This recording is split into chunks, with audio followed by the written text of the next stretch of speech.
What's shaking? Hey, I'm Rick Jordan, and today we're going all in. Today we're going to talk with someone who wrote a book called The Sex Cult Nun. Are you ready for this? Because buckle up. Buckle up. When we dive into this, you're going to want to share this with 3 people because this is just going to blow your mind today. We're going to have a lot of fun, and we're also going to get really down and have some real talk too. So today, my guest, her goal is to see people united and empowered because really of her life story. And again, she's the author of The Sex Cult Nun, TEDx speaker, and creator of the 10 Golden Principles of Integrity. Faith Jones, welcome. Hi, Rick. Thanks for having me. I'm so happy to have you on. Get down and dance. Yeah, I know, right? Yeah, we like to rock this a bit here. So tell me, your book is based upon what you've gone through, right? And where should we start? Because, I mean, the book title in and of itself is just incredible, right? It's meant to capture people's attention. And what is the basis of the whole thing? You know, how did you get into this? I saw on the cover you had a male symbol too, which was intriguing to me because of the juxtaposition of a sex cult nun, but then you have a male. It's a female symbol, actually. Oh, it is. I'm sorry. It is the female symbol. It's the female symbol on a fish hook. So that's and this awesome. It's expressing the exploitation of women. And particularly there was a practice within this organization called 30 fishing, which I can explain a little bit about. So then you'll understand that symbol. So I guess jumping into it, the book is about my life growing up in a cult that was actually founded by my family, my grandfather, my parents, and it was founded in 1968 in California, in Huntington Beach, and eventually, shortly thereafter, spread all over the world. It was in over 100 countries with over 10,000 members for decades. And it's really my question. I didn't leave. So I was born into this group. This was all I knew. And I didn't leave till I was in my early 20s. And of course, you know, I knew everybody else called us a cult, but we were not a cult. We were a religious movement. We were God's elite end time army, you know, that kind of stuff. And so it really took a long time after I left for me to understand what had happened to me in the group, for me to understand the aspects of it being a cult.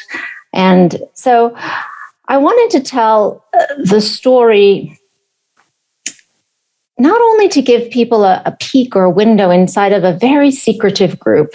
And there has been quite a bit written about it, but and there's been quite a few documentaries done on it, but always done in kind of the looking back, you know, like I got out and these are the bad things that happened to me and I'm looking back on my life, right? And I remember I actually read The Glass Castle not long after I left when I was in college. And I thought, I just love the way that she wrote about her life.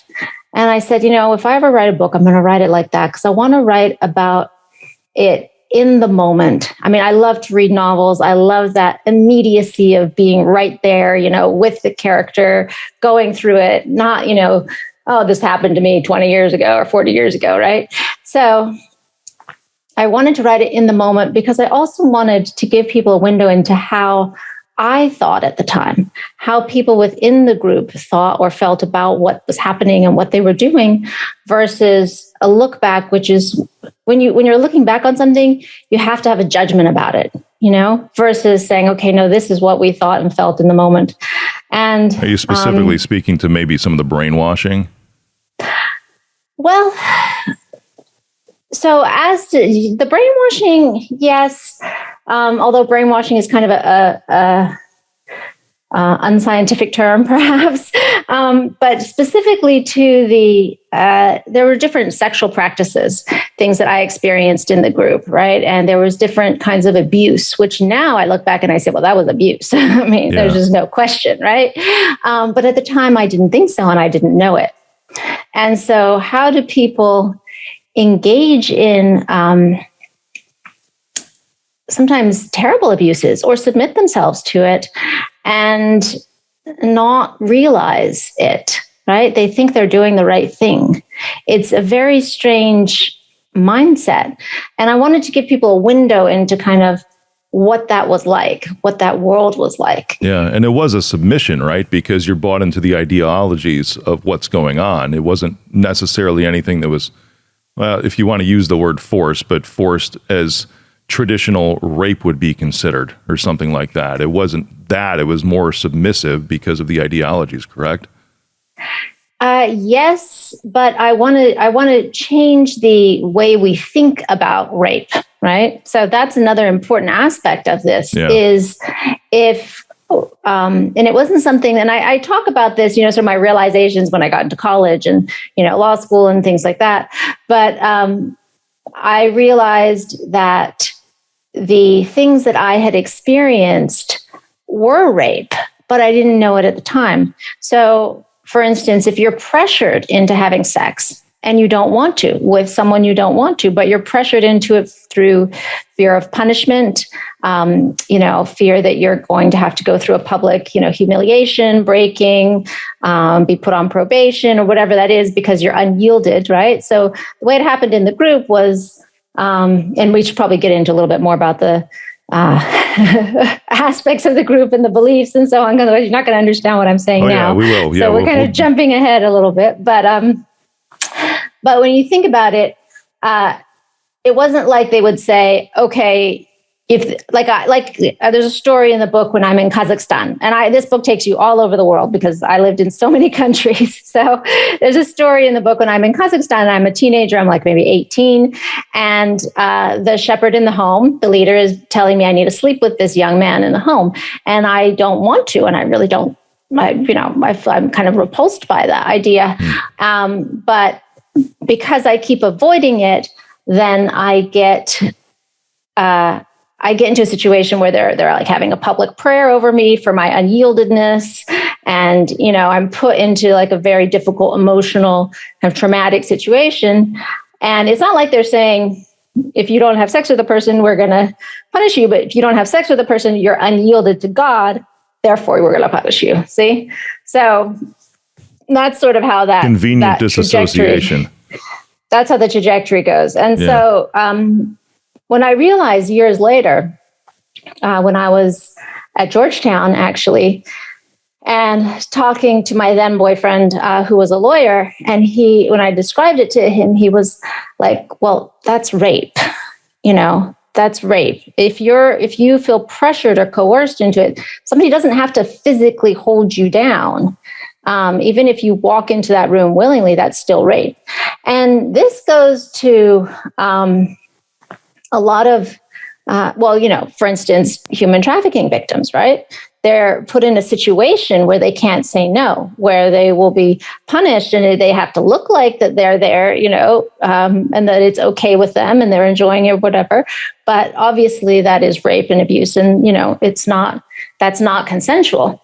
So similar scenarios to like you were saying too, to where it's not necessarily punishment for not doing that exact thing, but there's a roundabout way with almost 1 degree of separation to something else.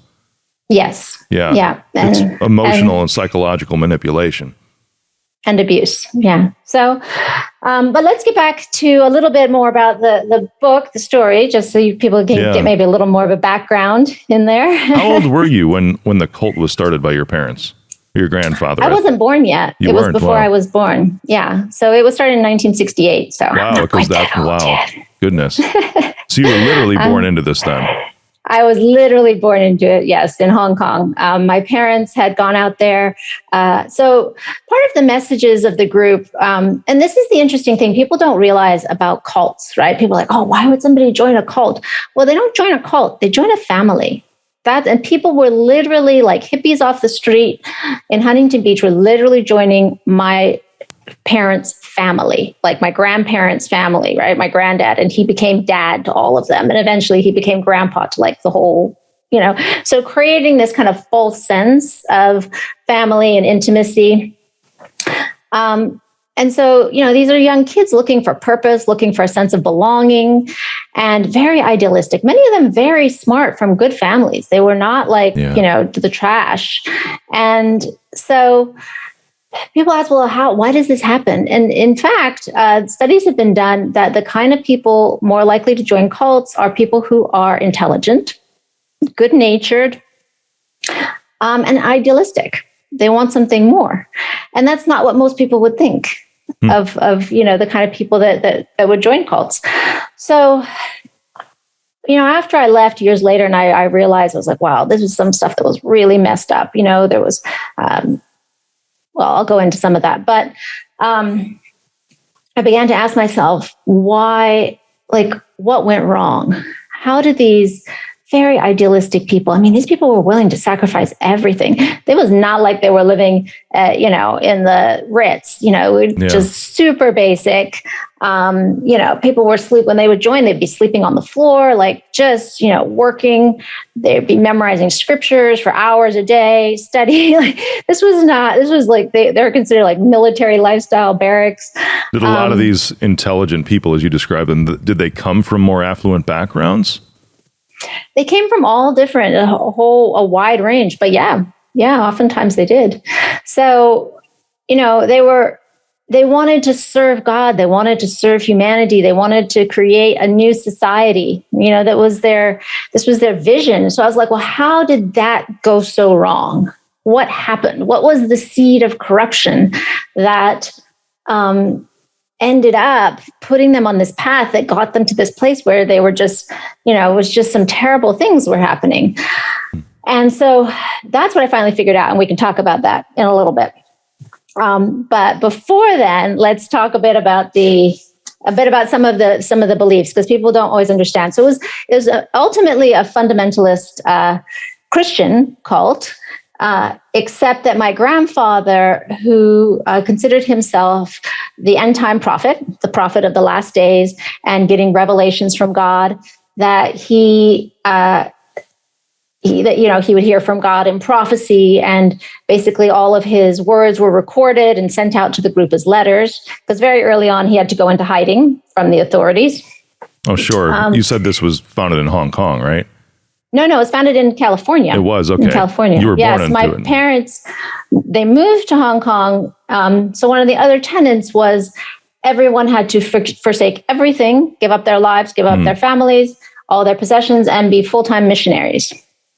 So it meant that this spread very, very fast. They moved in and we lived communally. Nobody had jobs, so they could devote themselves full-time to the work. You had to live off of donations. So people ended up moving to all these countries, India, Brazil, everywhere, and, often very poor countries. So it wasn't like they were, and then trying to live off of donations. It was a pretty tough life. But that was so that they could devote themselves full-time to preaching the gospel. Now, where did it start to kind of get... now that sounds like pretty, okay, you're out there, but that's not like too normal weird, hardcore right? Baptist or something like that. Yeah. Right. Very hardcore doing the thing. Let's spread the word to the world. Yep. Right. And when it started initially, people don't realize it didn't have like weird sexual practices. They're very, very strict. The young members couldn't even hold hands unless they were married. So it was... But not long after, in the early 70s, my grandfather began to get these revelations. So, and I think what really happened was that this young woman showed up, one of the new disciples, and her name was Karen Zerby, but she took on the name Maria and became his secretary. And so then he wanted to take her as a second wife. So obviously this is not really in line with traditional church practices and teaching, depending on what church you go to, I guess. So he began to have these revelations about something called the law of love.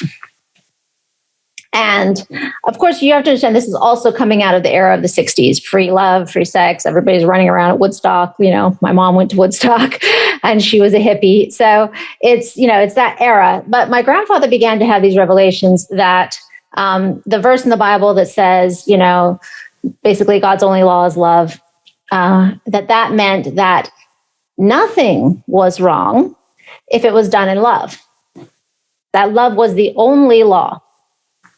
So this began to expand to, being able to take a second wife. It's opened up to having sex outside of marriage. And then that also began he had started practicing this with this young wife, this new wife, mistress, I guess, because he was already married to my grandmother at the time. But he began to test out a practice and write letters about it called flirty fishing, where he and his wife would go to clubs and bars, and she would flirt with men and dance with them, and then sometimes take them home and have sex with them, and then bring them to him and have him, and they would talk to them about Jesus and so this practice that he began to institute and tell all the other followers that they had to do it, it was considered sacrificing yourself, right? Because he said, well, sex is a need, just like, the Bible says to give people food and shelter, and clothes. It's like, well, sex is a bodily need. You can see where this is coming from, from a man. So, you need to sacrifice yourself to the women and give the man this, and then he can, so that he can be open to hearing about Jesus and so on and so forth. But really it became a way to get donations for the group and to get wealthy businessmen to help support the homes and support these women. So it was almost prostitution in essence. Yes. Yeah. So his wife, I'm tracking with you. His wife would go out to the bars and pick up men, and whether they converted to Jesus or not, they would pay or donate whatever for the sex.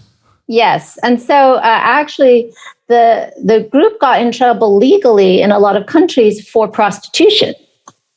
The authorities would show up and raid the homes and stuff. And they raided the home in which my grandfather was at one point, based on claims of prostitution. So the cover of the book, where it has this hook and the female symbol on it, is because within the literature, and you can go online and look at this. It's xfamily.org. They have thousands of pages of the book of my grandfather's writings and literature. And there were all of these letters in the 70s about flirty fishing, and the images, they used cartoons to, which is a great thing, very smart. I mean, my grandfather was quite brilliant in his own way. Yeah. They used cartoons as a way to communicate the messaging. So there was all these images of like women, naked women, like being like stuck through the chest with a big hook, being dangled out there for men. There were other really horrible images of, naked women sacrificed on a cross, saying that you need to sacrifice your body like Jesus did. And so, of course, I grew up with these images because they were also in all of our children's comic books. So, wow. The sense was that there was nothing wrong with sex, and which, the messaging was, sex is good and godly and healthy and normal, and we don't want you to grow up to be ashamed of it or, have these kind of inhibitions and so on, which is all valid. For sure. That in and of itself is perfect.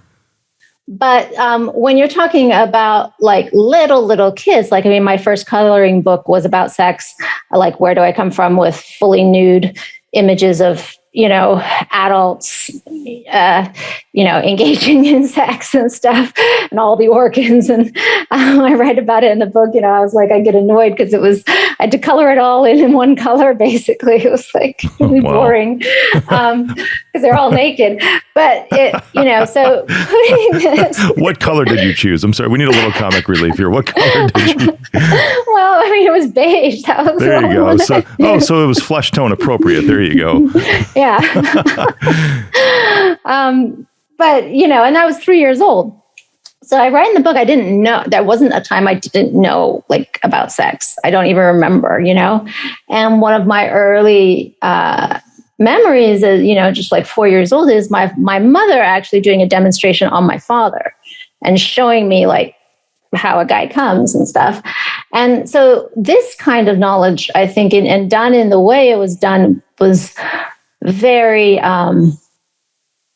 it's just knowledge kids don't need to have, right? How old were you? It's one thing when you're like over sexualizing young children and you're just pushing that in their face all the time versus, just saying, okay, this is an adult thing. And, if you come and you have questions and you answer the questions, versus, it was in our literature, it was in my comic books, it was like everywhere. Like, my favorite child story as a little kid, they started coming out with this novelization of Heaven's Girl. And I loved Heaven's Girl. I mean, she was our hero. I was like 8 years old. And in the first episode, she's gang raped by a bunch of the Antichrist soldiers before they throw her into a dungeon. I mean, wow. It's just, it's like, why are you giving this to kids? No kidding. And the idea is that she's supposed to submit herself, and she's a 15-year-old girl in this in the comic, right? And she's supposed, and like while they're raping her, she's like whispering in their ear about Jesus to try to save them, and it's like, oh my God, how old were you? Go back and read this stuff. No kidding. How old were you when with the demonstration? How old were you? I was 4. You're 4. You were 4 when you had this very visual demonstration with your mom and dad.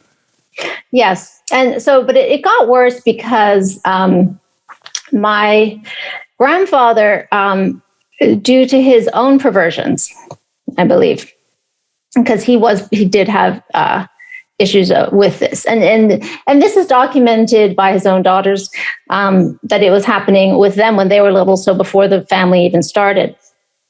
Of like sexual interaction with little girls, right? Pedophilia. And so he was also teaching at that time that any kind of sexual contact is okay, including adults with children. And so they wrote a book called the Davidito book, which was the son he had.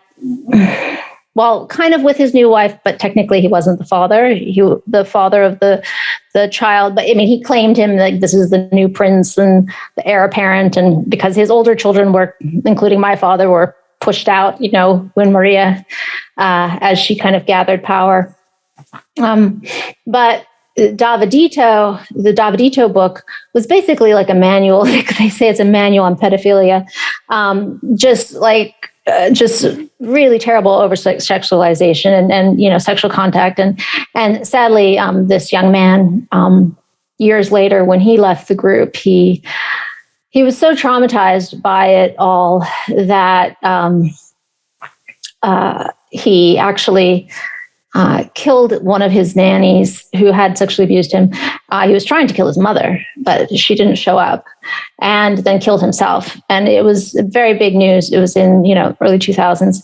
And this was just it was really sad to see, that kind of play out all the way to the end. But that had an impact, very big impact on me at the time when that happened, which I also write about in the book. But so what began to happen is that children were, and I had my own experience with like an adult man when I was like 6, and I write about that. And so this went on for some years. It wasn't... People thought, oh, well, if the kids are happy to do it, like, we just ask them and they want to do it, that's okay, right? They don't realize that children cannot consent. And this is part of the issue. It is impossible for a child to consent. And when I created this framework, I can show people exactly the points that are being violated, right, by that. So that even if I'm talking to a group like this, I can express to them why this ideology cannot be correct, right? And so I had my own experiences of this, like child sexual abuse with men in the group when I was a kid, and it had a very strong impact on me. And I think later on, when I was about 10 years old, they banned the practice. in the group because just getting too much attention from the authorities. And also some of the first group of kids, which I was one of the younger ones of the first kind of crop of children, were becoming teenagers and were expressing the really bad impact this kind of thing had had on them. And, they were expressing that they felt traumatized by that. So, the group did shift gears in that sense. And so it banned any kind of adult-child sexual contact. And if you persisted in that, you would be excommunicated.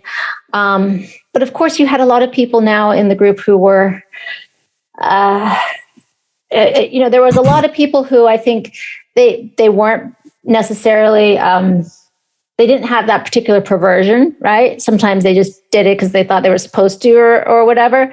But then you also had people who were actually like really pedophiles. And, they continued to abuse children or their own children or other things like that for years afterwards until maybe they got kicked out. So it created some, I think, deep traumas for a lot of young people. But then the issue was, like, as I got older, it wasn't that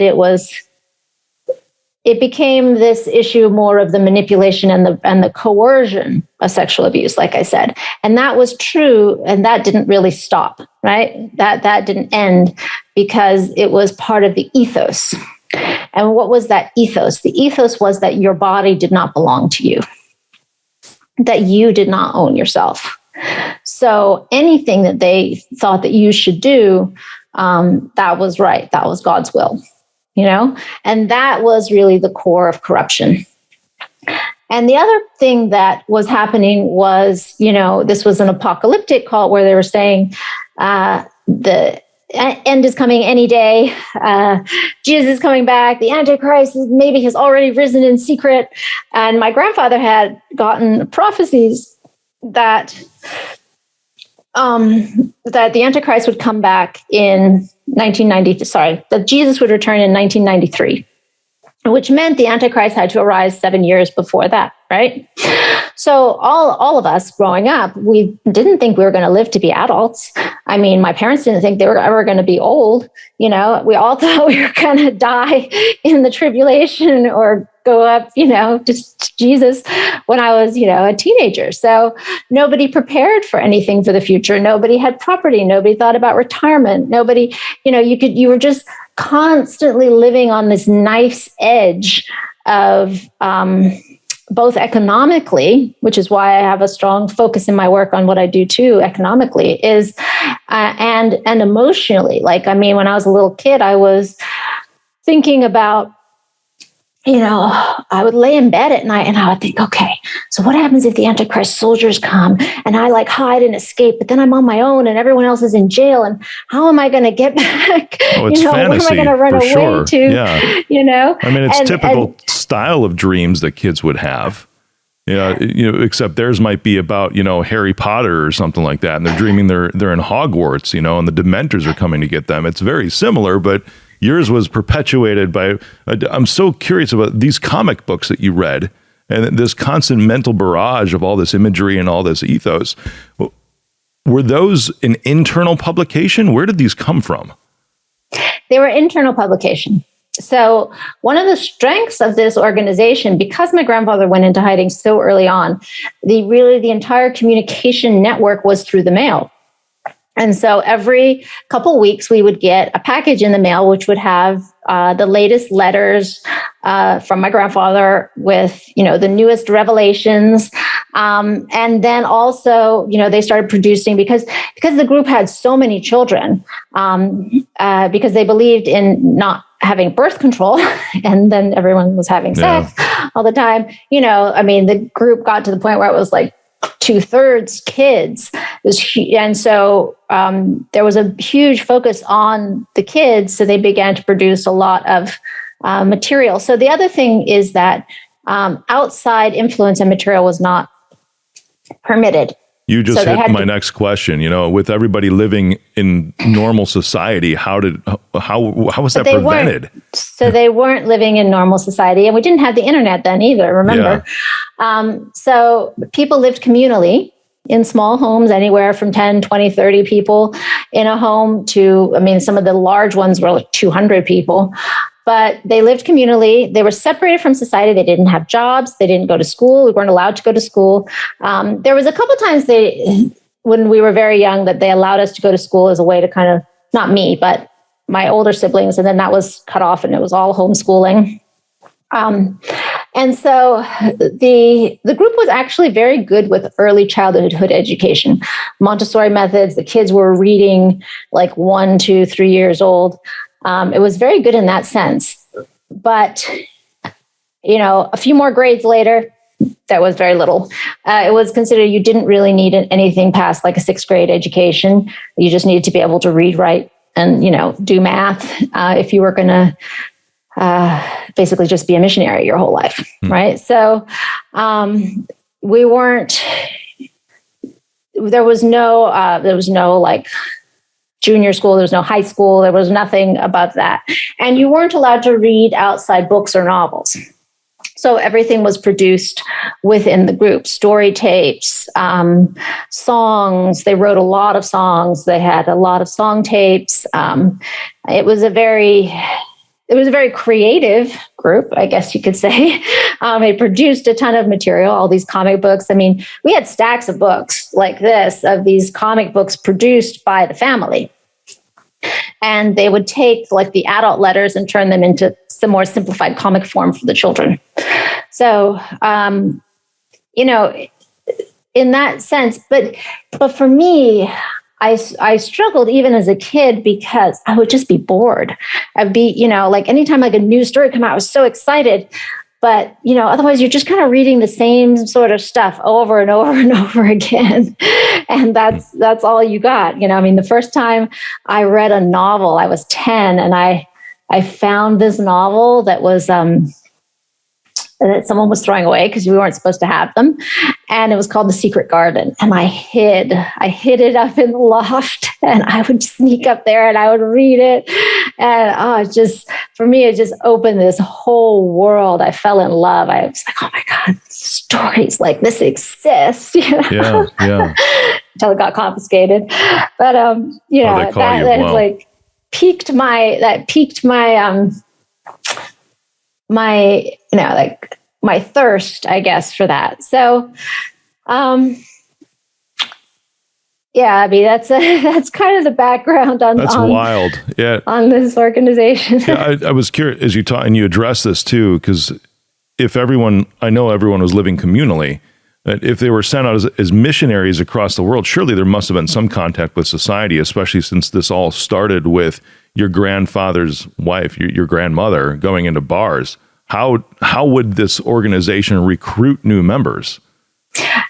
So it wasn't, my grandfather's wife was not my grandmother. This was the second wife, the one who was the same age as my parents. We were out all the time talking to people, but the difference, and we'd had hundreds of visitors to our house.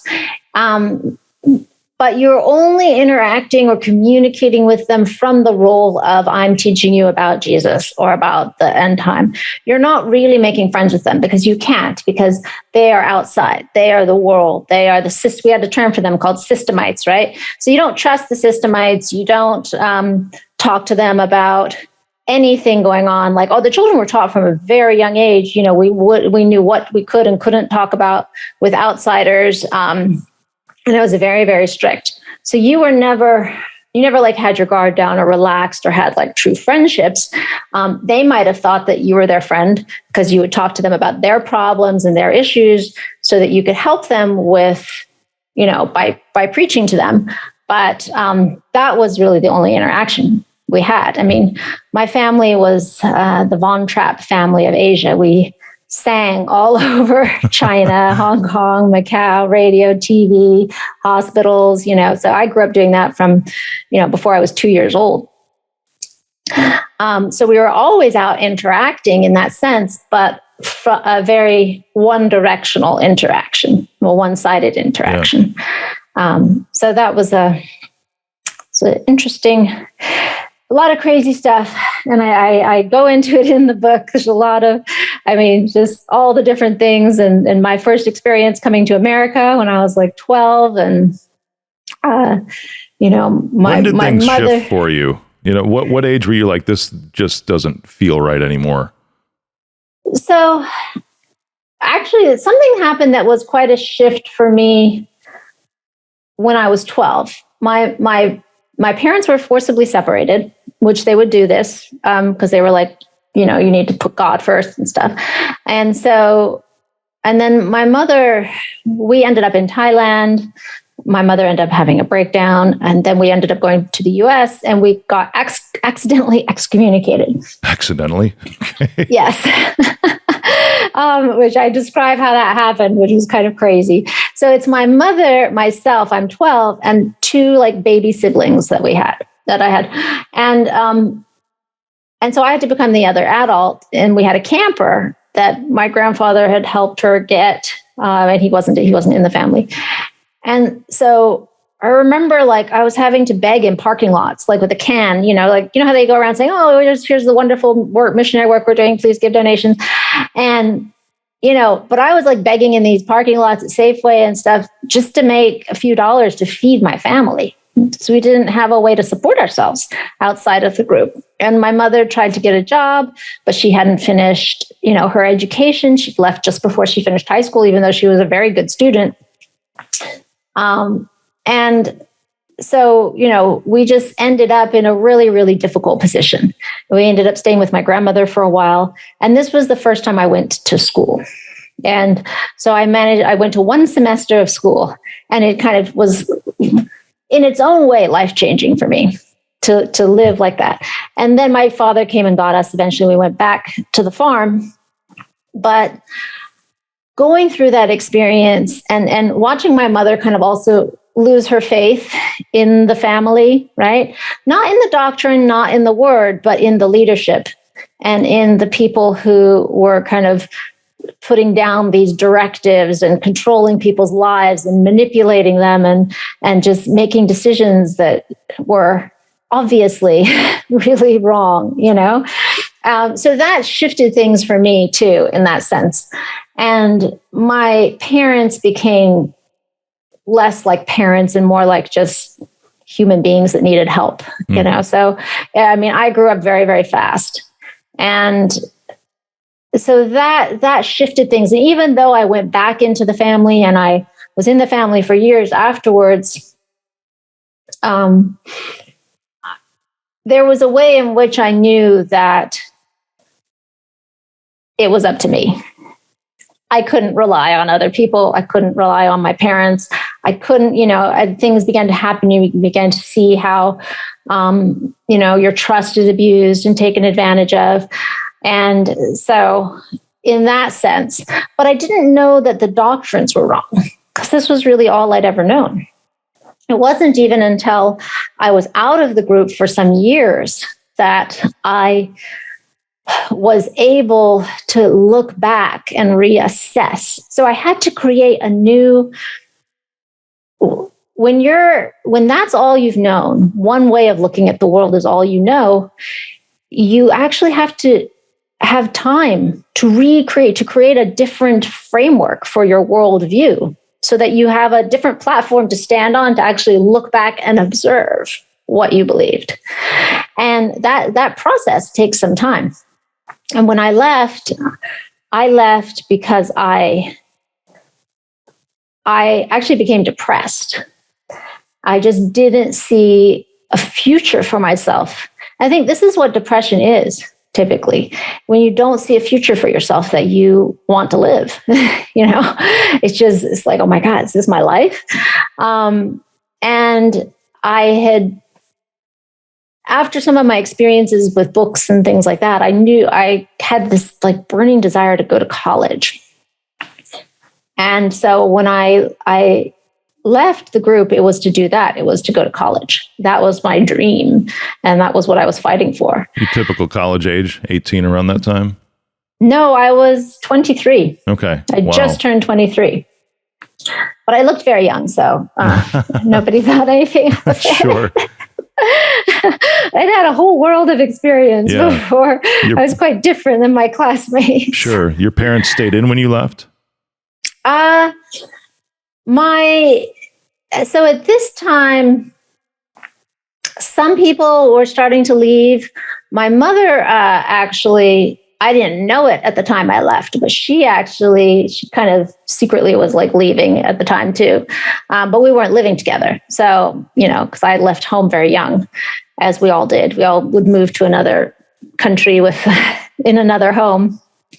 My father stayed in for some time after, some years afterwards, but after my grandfather died in 1994 and his wife took over, Maria, I think there was a way in which some of the old guard, some of them were still very committed and very dedicated, but I think some of them were kind of like, oh, well, a bit disappointed, that Jesus hadn't come yet. And of course they had all kinds of excuses for it, but of course it's past 1993 at this point. Yeah. Yeah. That's crazy to me. Cause I grew up in a very spiritual home and, non-denominational kind of thing and very foundational. And it's just interesting because that was one of the things I remember was that scripture of no man knows the day or the hour.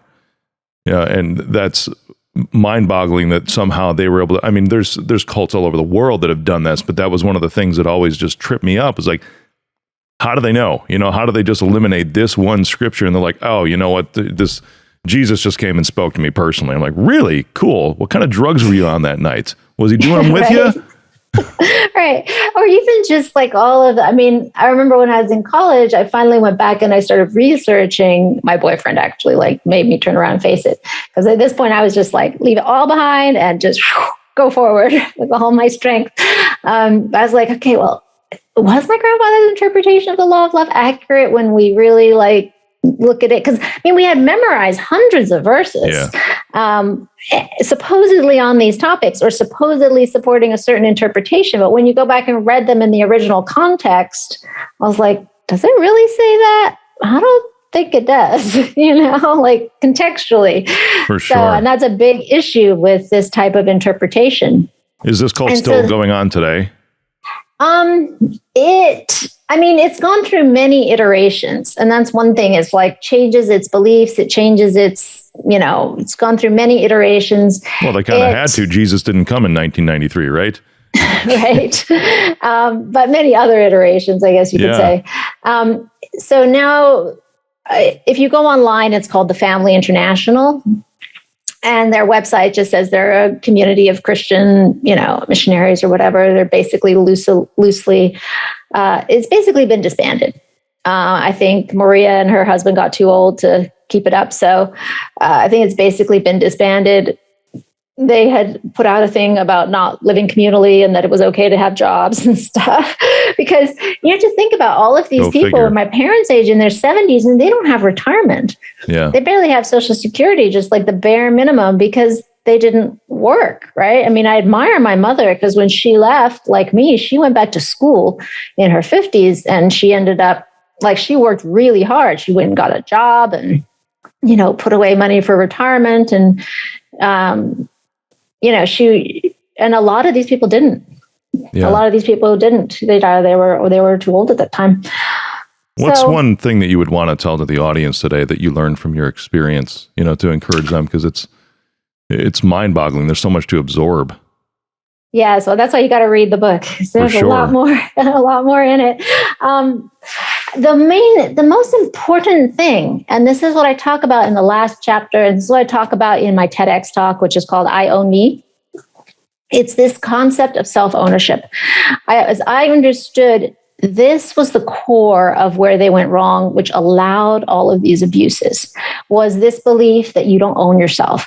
And it's this same belief that allows the abuses, of the communists, where they believe the state owns you. And so it's fine to just wipe out 1 million people if that's for the good of the state. It's the same belief, that the Nazis had. It's the same belief that we see pretty much in any manipulative, controlling, even in domestic abuse. Right? Sure. Even the control of the message, which is a big part of communism, is the control of the propaganda that you're able to consume. Yes, yes. Yeah. But to them, that's fine, right? And even if, all these people die, that's fine too, right? Because there's this lie about the greater good. And anytime I hear someone say this is for the greater good, I'm like, okay, who are you trying to abuse and why are you trying to excuse it, right? Because that's always this premise, right? So when you start with the concept that I fully own myself, and when I got this and I created this framework, it was just like this light went on. All of these principles just became so simple. Because I was like, how did they get so off track? They didn't have an objective standard to point to compare all these revelations against, to compare all of this, their ideology and things that they were supposedly getting from God against, and say, wait, this doesn't match. So we're getting something wrong here. This doesn't match, right? Yeah. So this internal sense that I own myself, that means that I fully have the right to decide what I do with my body and who I do it with. And nobody gets to tell me what to do with my own body. As long as I'm not harming other people, it's my body, right? This is my property. And nobody should tell me that I need to have sex with a particular person or apply pressure to me to do anything in that way, right? So this concept, and it goes so far as to say, like, let's talk about, a lot of times when they have issues, some girl gets raped. And they say things like, oh, well, she was dressing sexy or she was drunk, right? So that it was her fault, right? It doesn't matter if I leave my wallet on the table. If you take it, you're still stealing. It doesn't matter if, my car is a hot red. If you steal my car, it's still stealing, right? It's when you get clear on these fundamental principles, all of a sudden this stuff that seems so confusing and hazy is all of a sudden, boom, it's like, wow, okay, now I get it, right? If somebody grabs my ass, that is a violation of my property right. They don't have to physically hurt me. Like, I remember people used to be like, oh, well, I didn't hurt you. You're not harmed. Like, hey, it was just for fun. I was like, no, this is my property. You don't get to touch it without my permission, without my consent. See? So when you understand these principles, and that's really where I'm saying we have to teach this to our kids, right? The first principle is I own my body. I fully own my thoughts, my actions, my emotions. That means I'm responsible for them. And this is critical to healing. When I take responsibility for my own happiness, and I'm not trying to say, okay, you got to do this, or you got to apologize to me, or whatever it is for me to be happy. It's like, no, why would I put my power in my abuser's hands? Like, take it back, hold it for myself. Right on. The next level is, once I say, I own my body, what's the next thing? I own everything I create. I own my inventions, my products, right? And any violation of that right, theft, slander, right? Because if I own anything that has value, when I use the word property, I'm not talking about land and a house or something. I'm talking about anything that has value, tangible or intangible. So my reputation has value. Slander violates that, destroys my reputation. That is something of value. Once I own something, my property, something I've created, my services as a lawyer, right? I'm a lawyer. Then I get to make a deal. This is our right to contract, which is also protected in the Constitution. I have a right to make a deal. And there's 5 elements of any deal that every kid should know this, right? We should be teaching this to children. The 5 elements of a deal, because they're the 5 elements that constitute any good relationship. And 2 of those elements are violated when we have things like child sexual abuse. One is mental capacity. Do they have the mental capacity to understand what's happening and what the impact is going to be? They don't. So they cannot agree. The second one is undue pressure. Anytime there is an adult with a child, that power disparity creates an inescapable undue pressure. You cannot get rid of it. So it's already a violation. About this too, because there's a lot that's going on right now that is exactly what you're describing. With mandates, with everything else, because there's kids that have peer pressure in schools that start to talk about their parents and their families if they don't succumb to these mandates, if they don't agree with them.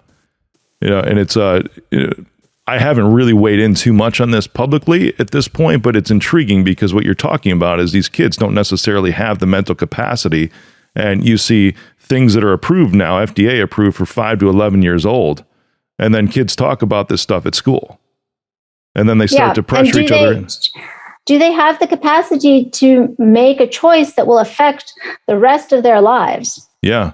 And they don't understand the implications of that. I've seen parents go as far. Exactly. I've seen parents go as far. When the parent has to step in, that's their responsibility to step in and say, this is, I understand the implications. So that means I am the steward of my child, right? That's why I am here, to protect and care for them. So it doesn't just happen in that scenario, right? And it's every scenario, exactly. It's every scenario. The other scenario to understand is that what I really understood was that I was like, where does the violation happen in these situations? And I realized anytime there's a power disparity, there is the potential for abuse. So we see this when we're talking about an employer and employee, right? There are times when an employer and employee maybe end up having a relationship and there is no abuse. They're both fully happy about it and, consensual and blah, blah, blah. But there is the potential for abuse, which is why we don't allow it. You see? So when you understand what's going on, you can begin to really look into more detail as to, okay, well, how do I need to behave here? Is there a way I can take away this power disparity or fear or whatever it is so that we can actually, enter into a relationship where there's no feeling, even however slight, of compulsion, right? That's the kinds of questions we can start to ask, the right questions. So when you understand this thing about the deal, right? The deal, the 5 elements, and that's another one that gets violated in cults all the time, right? How much do people use manipulation to get you to turn over your property, time, money, effort, body, whatever that is, without giving you something in exchange? One of the elements of a good contract or deal is a value exchange. Right? If you're buying something from me and you offer me an amount of money and we're like, hey, yeah, I think that this value is worth it, we're happy to do the deal. Okay. But if I offer you less money and I say, but if you don't sell it to me for this small amount of money, I'm going to go tell all the people this bad thing about you. What's that? Yeah, no kidding. We call it blackmail, right? Yeah, for sure.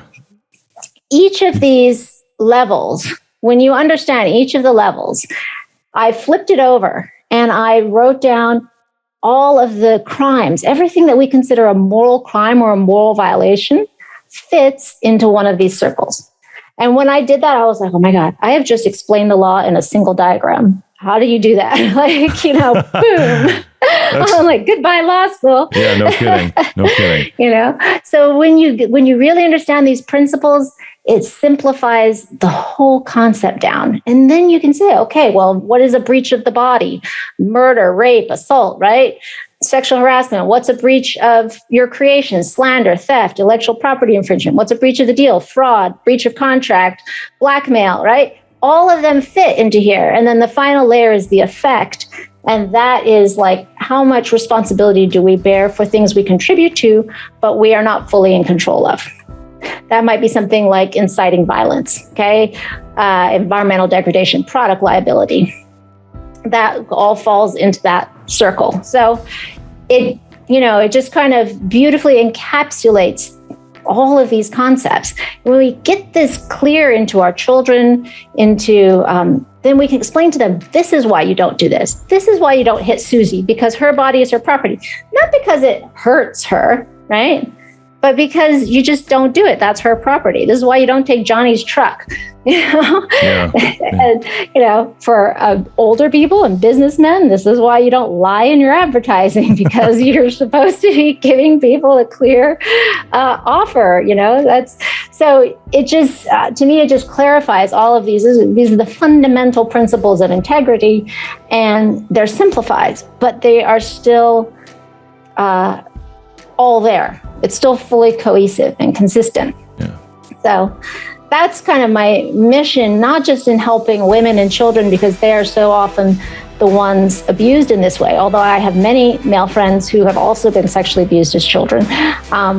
But it's how can we start to recreate our lives, our systems, getting back to these fundamental principles without a lot of the stuff layered on top with all of these sort of noble sounding ideas attached to it, but that end up violating these core principles.